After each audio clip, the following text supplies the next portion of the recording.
Hi guys! Welcome to my channel. Let's learn Tagalog to Hindi translation. Let's begin. Ano ang ginagawa mo ngayon? आप अभी क्या कर रही हैं? Magluluto ako ngayon ng pagkain. मैं अभी खाना बनाऊंगी. Pwede mo ba akong tulungan sa paghuhugas ng plato? क्या आप मुझे बर्तन धोने में मदद कर सकती है? Pwede mo ba akong bilhan ng pagkain sa labas? क्या आप मेरे लिए बाहर का खाना खरीद सकती है?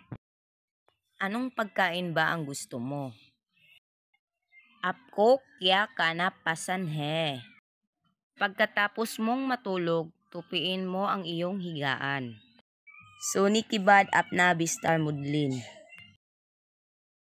Pwede bang pakihiwa ng sibuyas? क्या आप प्याज काट सकती है? Pagkatapos mong hiwain ang sibuyas, pakilinis naman ng kwarto. प्याज काटने के बाद कृपया कमरा साफ करें. Pakiwalis nga sa sahig. कृपया फर्श साफ करें. Salamat dahil tinulungan mo ako sa gawaing bahay. मेरे होमवर्क में मेरी मदद करने के लिए धन्यवाद.